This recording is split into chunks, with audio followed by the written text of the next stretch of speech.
You ever see something so unbelievable, so far out of the ordinary, that your brain just freezes? That's what happened to 3 firefighters in Ashford, Tennessee, just after sunrise on a chilly October morning. They were sipping burnt coffee out of paper cups when a massive German shepherd limped out of the woods, bleeding and caked in soot, with something clutched in his jaws. At first, they thought it was a torn piece of clothing, or worse, maybe roadkill. But then the shape shifted, in the early light. A tiny arm, a tangle of hair, a face. It was a little girl. Wrapped inside a scorched tactical K9 vest, she dangled limp in the dog's jaws, her face pale, blood trickling from her temple, a swollen ankle barely hanging in her soaked sneaker. The dog, tongue dragging in ribs, poking through dirty fur, climbed the last few feet to the firehouse steps and laid her down as gently as if she were made of glass. Then he collapsed. Nobody moved. Nobody spoke. It was like time cracked open. And in that moment, no one could have guessed the miles this dog had walked, the nightmare he'd survived, or the secret he was still carrying. The firehouse sprang into action. EMTs swarmed the girl, calling out vitals. One firefighter knelt by the German shepherd, his gloved hands hovering, unsure whether to touch. The dog was still breathing, but barely. "Get animal control," someone shouted. But an older paramedic shook his head. "Forget animal control, that dog just saved her life." The little girl was around 8. She had no ID, no phone, no backpack, just dirt and smoke in her clothes, and a name she mumbled once just before passing out. Duke. One of the firefighters turned. "That the girl's name?" The paramedic shook his head slowly. "No, that's the dog's. Ashford is a small place. You don't just find a half-dead war dog dragging a bleeding child into town without people asking questions, and boy, did they." The girl was rushed to the regional hospital. Multiple bruises, lacerations, mild smoke inhalation, early hypothermia, a sprained ankle, but she was alive. The doctors called it a miracle. Duke, the dog, was taken to the nearest veterinary ER, where the staff worked in stunned silence. His paws were shredded. He had cuts down his flank and signs of severe exhaustion. And the vest he was wearing? It belonged to a retired K9 unit out of Monroe County, almost 47 miles away. The math didn't make sense. A wounded dog, carrying a child, alone, through forest, roadways, and God knows what else. "Impossible," the vet whispered, bandaging Duke's feet. "Completely impossible. Let's pause right here. If you believe in second chances, if you believe that animals can be heroes in ways we can't even understand, take a second, right now, and subscribe to Heroes for Animals. These aren't just stories. They're reminders of what loyalty, courage, and heart really look like." Back at the hospital, the little girl began to speak, but only in short whispers. She didn't remember how she got there. She didn't know where her parents were. All she could say again and again was, "Duke came back." By that point, investigators were already trying to piece together the trail. It started with a burned-out cabin deep in Monroe County, reported days earlier, ruled a tragic accident. 3 presumed dead. No survivors. They'd only pulled out 2 adult bodies. No one noticed a child was missing, until Duke walked into Ashford. They dug deeper. The vest Duke wore was scanned and traced back to a decommissioned K9 named Duke, once part of the Monroe County Sheriff's Office. He'd been retired a year ago after what was described in paperwork as a critical field disobedience. The exact file was redacted. They said Duke disobeyed a direct order during a domestic abuse case involving a former deputy. Duke attacked a man who technically hadn't drawn a weapon. The man filed suit. Duke was pulled from duty. But the firefighter, VedTech in Ashford, who served 2 tours in Afghanistan, said something else. A dog doesn't attack for no reason. Not a dog like this, he knew something. More pieces fell into place. The girl's name was Lila Carson. Her parents, David and Marlene Carson, were freelance journalists who had recently gone off-grid to investigate a cold case tied to old corruption in Monroe County. Their names had been on the lease for the cabin that burned. Someone had set that fire, and the night of the blaze, Duke, Retired, given to a friend of the Carsons, was there. He'd survived, and so had Lila. But that still left the biggest question. How did Duke get her out? And how did they make it nearly 50 miles through Tennessee wilderness, injured, alone, and hunted? No GPS, no trail markers, no food, only instincts. Witnesses along the route. Some hadn't even come forward until the news aired the story began to report strange sightings. A massive dog crossing a river with a bundle in its mouth. A figure resting in a ditch under a bus shelter. A gas station security camera showed a flash of fur as something darted behind the dumpsters. They were ghosts on the wind. But the final piece of the story came from Lila herself. After she saw Duke awake for the first time, he had been stabilized, thin, stitched, but alive. When Lila walked into the room, she didn't cry. She saluted him, and then she told the story. Lila didn't speak much when the reporters first showed up. She didn't respond to the flashing cameras or the volunteers offering stuffed animals. But when she saw Duke again, awake, bandaged, resting on a blanket in the corner of the vet hospital, something inside her unlocked.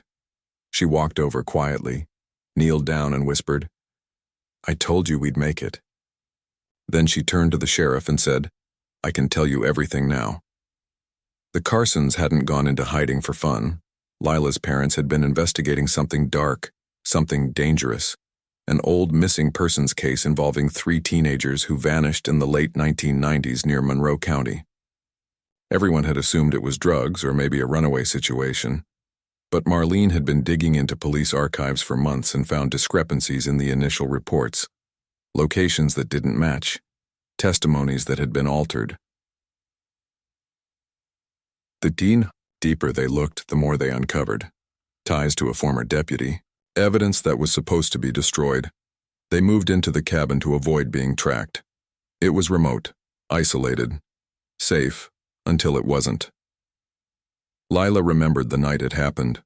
Her dad was on the phone in the kitchen. Her mom had her laptop, open with maps and photos spread out across the table. Duke was lying beside Lila's bed upstairs, twitching in his sleep like dogs do when they dream. Then came the knock at the door. A man's voice. Calm, confident. "David, it's me. Just want to talk." Lila peeked from the stairs and saw her dad freeze. His hand trembled on the receiver. He didn't open the door. Then the window shattered. She remembered her mom screaming, grabbing the USB drive and shoving it into Lila's coat pocket. "If anything happens to us," Marlene whispered, gripping Lila's shoulders, "you run, do you hear me? You find help. And you trust Duke." Only Duke. Seconds later, fire exploded through the back wall. The curtains ignited. The smoke alarms wailed. Lila couldn't breathe. She didn't remember running. She didn't remember falling out the back door or crawling through the pine needles. She remembered Duke. His jaws locked around the collar of her jacket, dragging her away from the flames step by step, even as the sky behind them turned orange and black. That's how the journey started. Lila was barefoot. Her ankle twisted when she stumbled down a rocky slope behind the house. Duke nudged her up. When she passed out, he waited. When she cried, he licked the tears off her cheek. He carried her, literally, when she couldn't. Go on. They avoided main roads. Duke somehow knew which directions to take, skirting human contact, slipping through ravines and creeks, sleeping under bridge overpasses, hiding when headlights came near. "I don't know how he did it," Lila told the sheriff. "I just held onto his vest and tried not to faint." It took them 4.5 days to get to Ashford. The USB drive, miraculously, was still in Lila's pocket. And inside it was the truth. The files revealed that the Carsons had uncovered a hidden network of cover-ups involving several cold cases and a man named Franklin Dale, a former Monroe County deputy turned local businessman. He owned construction companies, financed elections, donated to charity drives. People saw him as a community pillar. But the files told a different story. He had tampered with evidence in multiple missing person investigations. One girl's backpack was found and never logged. Another's cell phone had GPS data, scrubbed, and the most damning piece, A scanned letter written by one of the missing teens, dated just 2 days before she disappeared. It said, "If anything happens to me, tell the world." It was Deputy Dale. The sheriff in Ashford, Ron McKay, a Vietnam vet with a no-BS attitude, took one look at the drive and made a decision that would change everything. He called the Tennessee Bureau of Investigation, and this time, no one could shut it down. The investigation that followed was one of the biggest the region had seen in decades. Franklin Dale denied everything, of course, claimed the USB was forged, that the Carsons had doctored the files, that it was all a smear campaign. But tech experts verified the metadata. The timestamps, the emails, the cross-referenced photos from the 1990s matched locations Dale had worked at, properties he owned, construction sites he managed. Then a break came in the form of Duke's old handler. His name was Paul Granger. He showed up at the Ashford precinct with a file of his own. "I trained Duke," he said. "And I know what really happened when they retired him." Paul explained that Duke had been on a domestic call with Deputy Dale nearly a year ago. There was a woman and child involved. The situation turned ugly. Dale told Duke to stand down, but the dog lunged anyway. He bit Dale hard enough to fracture his wrist. Duke was labeled unstable and discharged. But Paul had always suspected something was off. That dog doesn't snap. He senses intent. If he bit Dale, it's because he knew. Now, with Lila's story and the USB files, everything came together. The girl Duke tried to protect back then, she and her mother had vanished months later. Another cold case. Franklin Dale was arrested and charged with obstruction of justice, evidence tampering, and suspicion of involvement in 3 disappearances. But the case was far from over. Investigators reopened 7 cold files connected to Monroe County. 2 new bodies were recovered in an abandoned septic system on land, formerly owned by Dale's company. Forensic analysis matched DNA from one of the girls reported missing in 1998. The media called it the Monroe murders. But in Ashford, people called it something else, Duke's Justice. In the months that followed, Lila stayed in Ashford under protective custody. Sheriff McKay and his wife, unable to have children of their own, offered to foster her. She started school again. She got a new backpack, a library card. Her favorite subject became U.S. history. And Duke became a legend. He recovered slowly, with the help of every kid in town bringing him treats and handmade get-well cards. The vet staff said he had the heart of a lion and the soul of a saint. The town built him a small monument in front of the firehouse, a bronze statue of a German shepherd standing tall, nose pointed toward the woods. And every year on the anniversary of his walk, Ashford holds a candlelight walk called The Long Road. It's not just about Duke, it's about remembering that sometimes the smallest voices, the ones no one listens to, carry the biggest truths. One day, a news crew came to do a follow-up story. They asked Lila what she remembered most. She didn't talk about the fire or the fear or the man at the door. She said, "I remember Duke pushing me forward when I wanted to stop.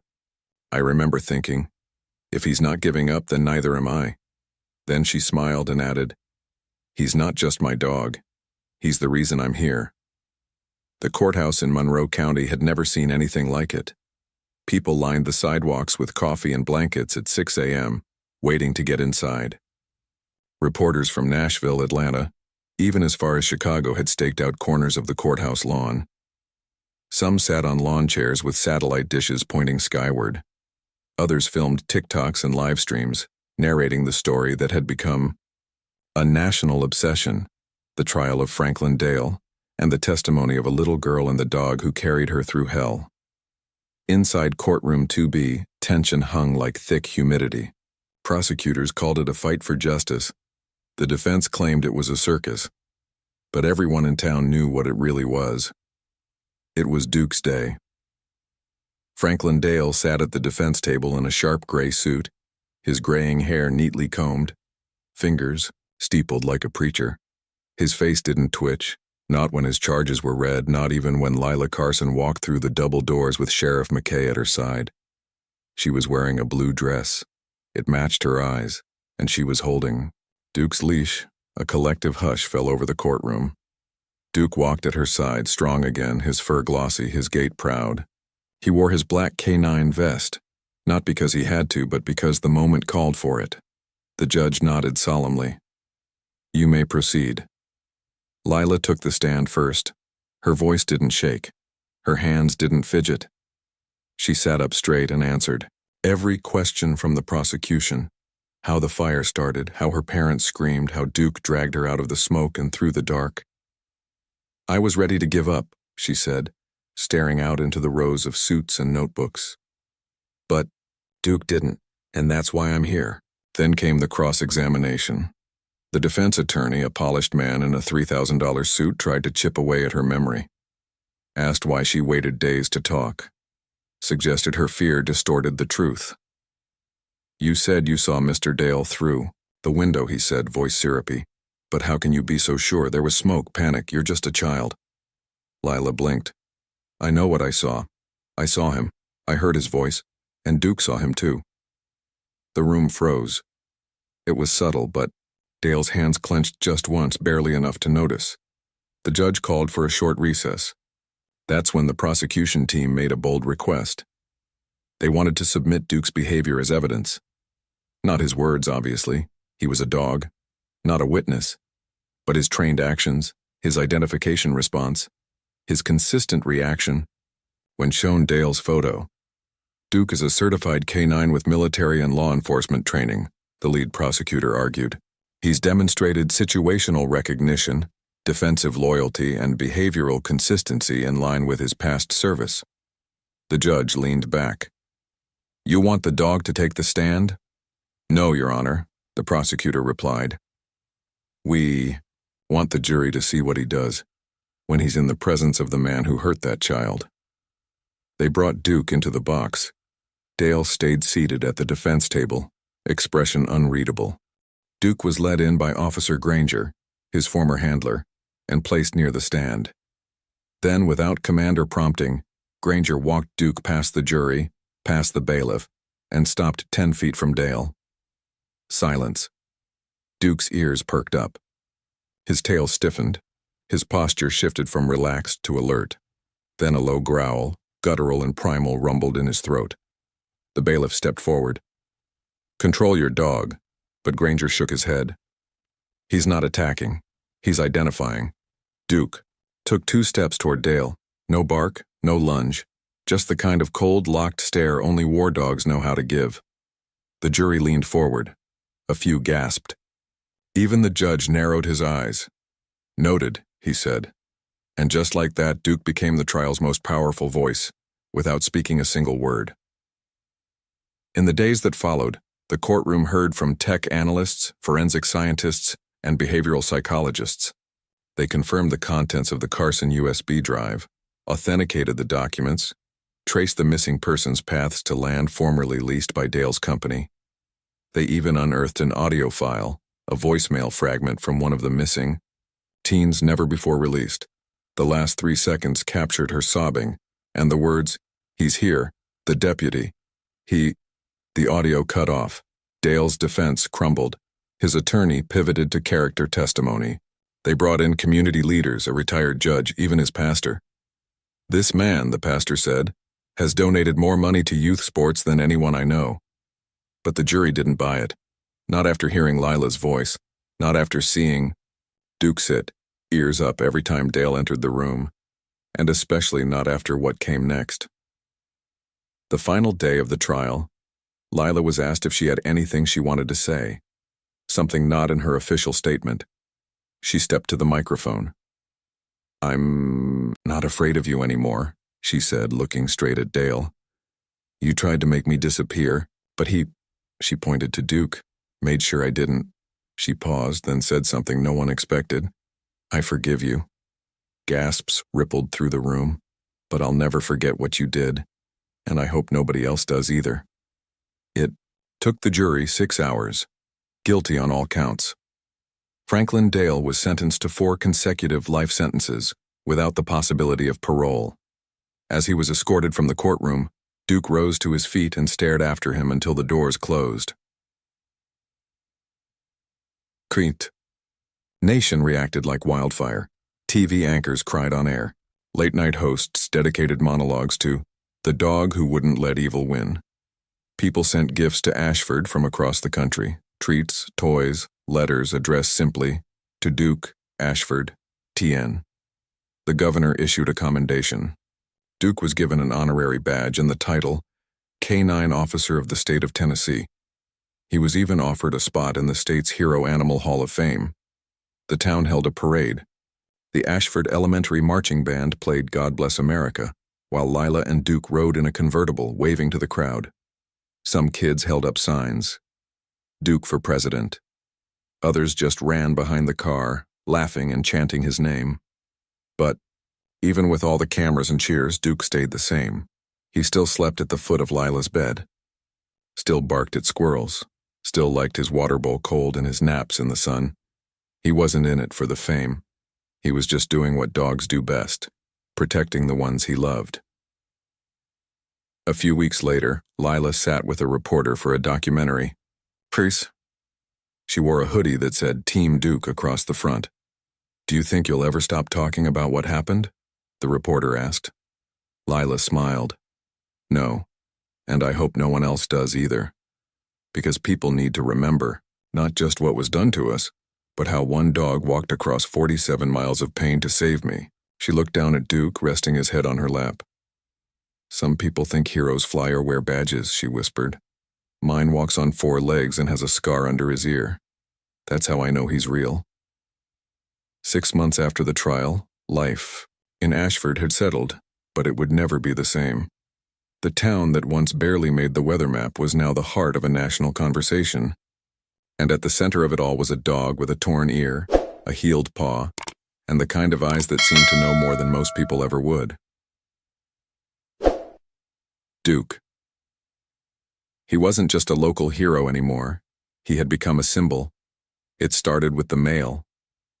Every week, packages arrived at the sheriff's office, handmade drawings from second graders in Ohio, a crocheted dog vest from a retired Navy spouse in California, letters written in shaky cursive from elderly veterans who said they hadn't cried in years until they saw Duke on the news. One letter, simply read, "He reminded me what good looks like, in a world that forgot." Lila had changed too. She was still a kid, still figuring out pre-algebra and learning how to ride a bike with no hands. But she had a sense of purpose now, something bigger than herself. It began with a school assignment. Her class had to write a persuasive essay. Most kids chose topics like longer recess or banning broccoli from the cafeteria. Lila's paper was titled, "Why Retired Canines Deserve the Same Respect as Human Officers." She read it aloud to the class, and by the end, even the tough kid in the back had watery eyes. Her teacher sent a copy to the local paper. They published it on the front page. That same week, a state representative reached out. Her name was Cynthia Adams, a young congresswoman from Memphis with a golden retriever named Otis. She called Lila personally. "Your essay moved me, sweetheart. I'd like you to come to Nashville."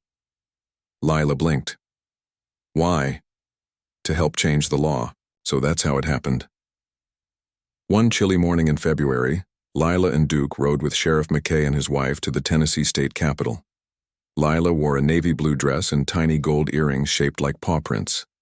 Duke had a fresh vest, stitched, with the patch, Honor Unit, Ashford K9. When they arrived, reporters swarmed them, but Sheriff McKay cleared a path. "She's not here for attention," he said. "She's here for justice." Inside the legislative chamber, Lila stood behind a wooden podium that looked way too big for her, but she didn't flinch. She told the story, from the fire, the walk, the trial, the moment Duke faced the man who tried to erase her life.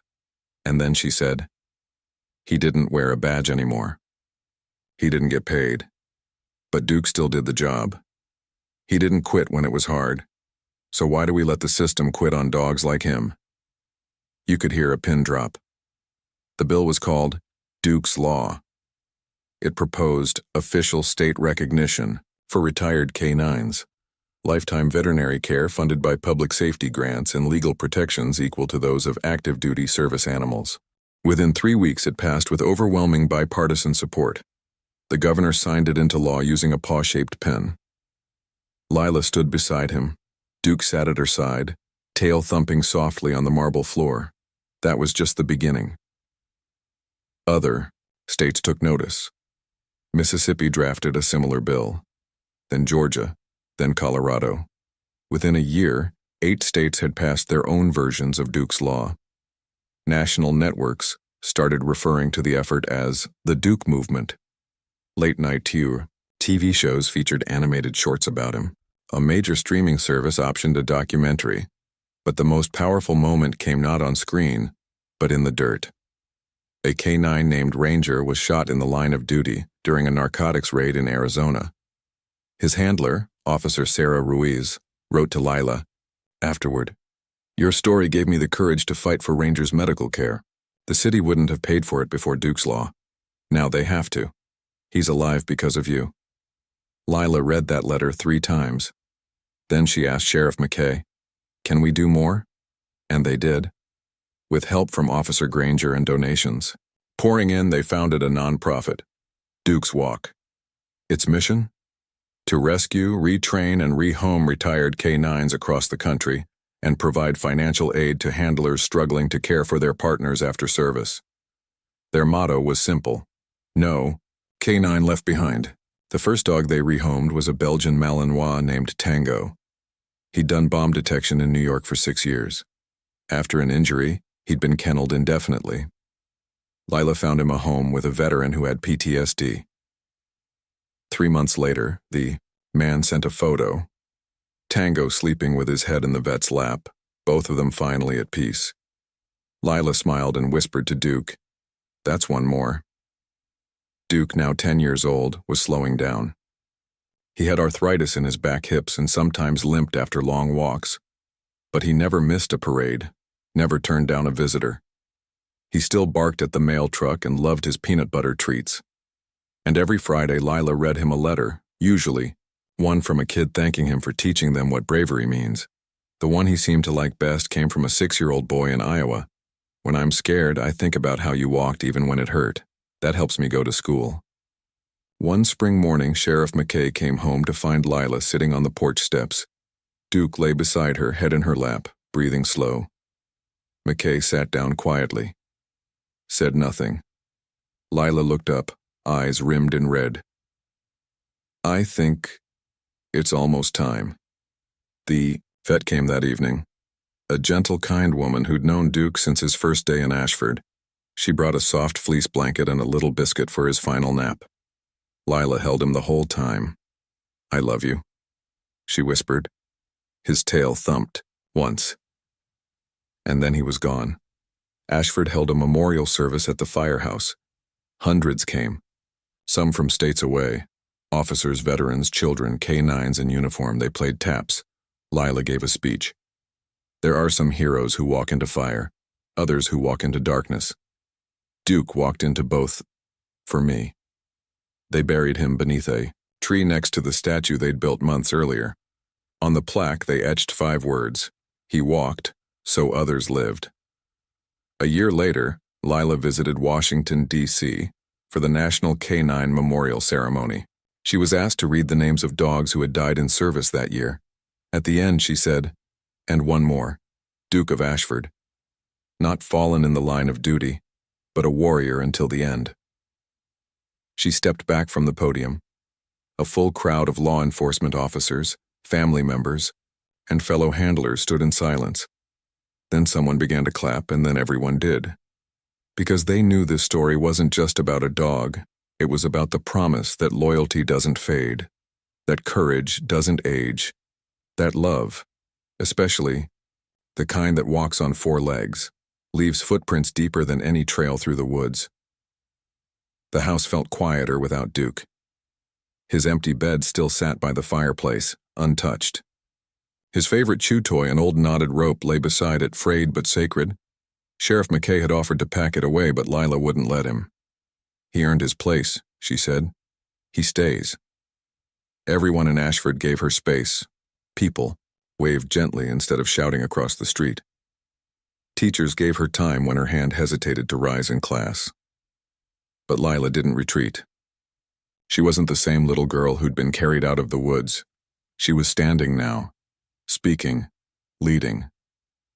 And grief wasn't a weight anymore. It was a mission. It started with a middle school assembly. The principal had asked Lila if she'd be willing to speak about resilience. She hesitated at first. Public speaking wasn't exactly her dream.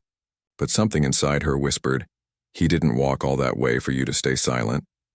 So she stood up on stage in front of 300 kids, her knees knocking behind the podium, and told the story again. Not just the fire or the trial, but the guilt that came after. The dreams where she heard him whimper and woke up in tears. The moments she'd catch herself reaching for a leash that wasn't there. She told them about love. Real love. The kind that stays. And when she was done, the whole gym clapped, not politely but powerfully. That's when she knew Duke's legacy wasn't finished. It was just getting started. That summer, Lila launched a national school program called Duke Taught Me. It wasn't just about service dogs. It was about emotional strength, loyalty, responsibility, a way to reach kids who'd never had someone believe in them. The pilot began in Tennessee, but word spread fast. By the next spring, 57 schools across 6 states were participating. Teachers used Duke's story to talk about coping with trauma, setting goals, and standing up for what's right, even when it's hard. The logo was simple, a silhouette of Duke's head next to the phrase, "He walked." So we could grow. Lila visited every school she could. Some kids showed her drawings. Others brought letters. One child from Missouri stood up after her talk and said, "Miss Lila, my dad left, and I thought I was the reason. But now I think maybe I can keep walking too." Lila hugged her right there in the hallway. By her freshman year of high school, Lila was speaking at conferences and education panels, sharing the mic with governors and child psychologists. She still missed Duke. Some days she swore she could hear him padding across the hardwood or feel his breath on her fingers when she reached down at night. But she carried him with her, in her words, in her voice, in the people she helped. Until one day, life threw her a test no stage could prepare her for. It was a Friday afternoon when the email came. A school in Arkansas, part of the Duke Taught Me program, had experienced a shooting. 2 students were injured, 1 teacher killed. The shooter? A 14-year-old boy. Quiet, isolated, bullied. His favorite book, the police later found, was Duke's Justice, a young reader's version of Duke's story. He had underlined entire pages and scribbled angry notes in the margins. Lila's name was written in Sharpie on the cover. The backlash was swift. Talk shows speculated. Had the story of a heroic dog been twisted into a call for vengeance? Had Lila's message been misinterpreted? Was it too much pressure to place on a girl who'd lived through trauma? For the first time, the country questioned her, and Lila was shaken. She didn't speak to the media, didn't leave the house for days. She stopped answering calls from schools and paused all program travel. Sheriff McKay found her one night curled up in Duke's old bed. "They think I made him do it," she whispered.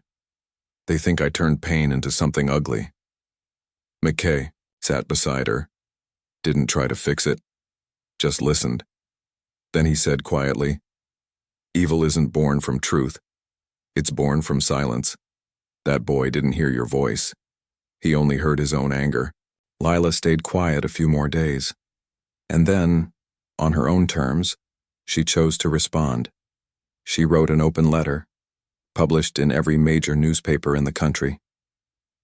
"To anyone who feels like giving up, my story was never about revenge.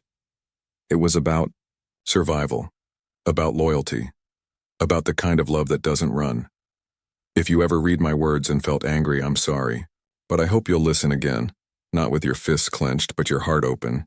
Duke didn't save me so I could teach kids how to fight. He saved me so I could teach them how to heal." That letter went viral. Within days, emails poured in. Not from pundits, but from kids. "I didn't know it was okay to talk about pain. Thank you for writing this. I needed it more than you know." I was angry, but now I think I was just scared. Lila read every single one. Then she reopened Duke Taught Me with a new curriculum focused on emotional literacy, mental health, and safe expression. She partnered with school counselors and trauma experts to revise everything. This time, it wasn't just a story, it was a lifeline. Years passed. Lila graduated with honors, delivering her valedictorian speech with Duke's old tag around her neck. She went on to college, majoring in psychology with a minor in animal science. She started training therapy dogs, partnering them with survivors of abuse and children in foster care. And on her 22nd birthday, she returned to Ashford Elementary to speak to a new group of first graders. They didn't remember the fire, or the trial, or the courtrooms, but they knew Duke. His statue still stood near the school garden, covered in flowers and toy bones. Lila stood beneath it and said, "He didn't save me to make me famous. He saved me so I could save others." A little boy raised his hand and asked, "Do you miss him?" Lila smiled, eyes glassy. "Every day, but he's still walking with me, just in a different way now." The day Lila stood beneath the Capitol, Rotunda in Washington, D.C. felt strangely still. Hundreds of people had gathered, police officers in dress uniforms, children in matching school t-shirts, service dog handlers with vests reading "Retirement Unit." The walls echoed with quiet reverence. Lila adjusted the mic. She was 26 now, older, wiser, stronger. Her black blazer had a tiny bronze pin on the lapel, a dog's paw etched with the initials DK9. Behind her, projected on a massive white backdrop, was a photo of Duke. Not the war hero version in armor. Just the real one, lying on a wooden porch, tongue lolling, tail mid-wag. At peace. She took a breath and began. "I used to think stories ended when someone died," she said. "I thought Duke's last walk was the final chapter. But I was wrong." She looked across the room, catching the eye of a boy in the front row hugging a chocolate lab in a blue vest. Duke didn't just walk to save me, he walked to lead me somewhere. And today, I think I finally understand where. That moment had been coming for a long time. After years of speaking, training therapy dogs, and growing Duke Taught Me, Lila had been offered a full-time government position to lead the first national initiative to integrate canine-assisted healing programs in public schools and juvenile centers. The offer came with a full staff, a budget, a headquarters, and a catch. It meant leaving Ashford, leaving her hometown, her roots, the porch where Duke once rested, the statue, the school garden, Sheriff McKay, now retired, who still waved every time she passed his house. She spent 3 weeks thinking about it. One afternoon, she walked the same trail Duke had carried her out of years ago. The woods had grown back, but the feeling remained, like the trees remembered. She knelt near the old path, whispered, "What would you do?" There was no bark in return, no paw on her leg, but in the wind that passed through the pines, she heard, "I'd keep walking." So she said yes. She moved to D.C., a small apartment, late nights, policy meetings, and pilot program deadlines. But for the first time, schools were seeing real change. Kids who refused to speak in therapy started to open up with a dog by their side. Teens in youth detention centers learned patience and empathy by training rescue animals. One 15-year-old girl who had survived a trafficking ring said after hugging her assigned support dog, "I didn't think I deserved love, but she keeps showing up. So maybe I do." Lila carried that quote in her wallet. Still, fame never changed her. She never chased it, never capitalized on it. If someone called her the girl from the dog story, she'd just smile and say, "You mean Duke's girl? Yeah, that's me." She kept his tag on her keychain. She told his story not as folklore, but as a reminder of what's possible, of what loyalty looks like, of what happens when you walk into the fire and come out with someone else's life in your mouth. 3 years into the program, she visited a juvenile facility in Colorado. There, she met a boy named Mason. He was small for 16, quiet, avoided eye contact. refused to participate. Lila sat across from him on a wooden bench, a golden retriever named Scout curled between them. "Do you want to pet him?" she asked. Mason shook his head, but Scout didn't wait for permission. He nudged Mason's elbow with his nose. The boy jerked back, startled. Then he laughed, a tiny, raw, honest laugh. Lila didn't speak. She just watched. After a moment, Mason said, "You're the dog lady. I've been called worse." He looked at her, hesitant. "Was it scary? When you were little?" She nodded. "Terrifying. But you kept going." "I did." "Why?" She smiled. "Because he did." Scout laid his head in Mason's lap, and right there, a new bond began. One Lila wouldn't see the full fruit of, but she didn't need to, because she'd seen enough to know sometimes you plant seeds you'll never sit under, and that's okay. Back at the Capitol, she reached the end of her speech. Duke didn't need applause, or medals, or cameras. He needed one thing to get me to safety. She paused, and in doing that he gave me the chance to help thousands of others find their own path to safety too. So to every dog, every handler, every survivor, every advocate, you are part of his walk now. Keep it going, keep walking for the people behind you who still can't. The audience rose, clapping, cheering. Some cried. One handler saluted. The boy in the front row whispered to his dog, "You're just like Duke." That night, Lila returned to her apartment.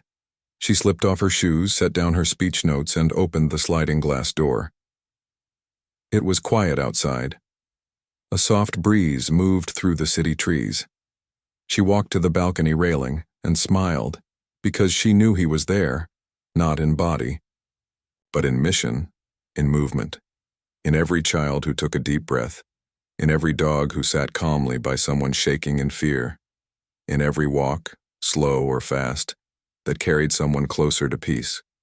She whispered, "We did good, buddy." And the wind answered, "Thank you for walking with us. This story has meant so much to share. Whether you followed Lila and Duke from the first step or just joined in now, thank you. Their journey is fictional, but the impact of dogs like Duke and kids like Lila is very real. Now I want to ask you something. Have you ever had an animal that changed your life? What did they teach you? Let us know in the comments. And if Duke's story moved you, please share it with someone who needs a reminder that love never quits, and heroes don't always walk on two legs.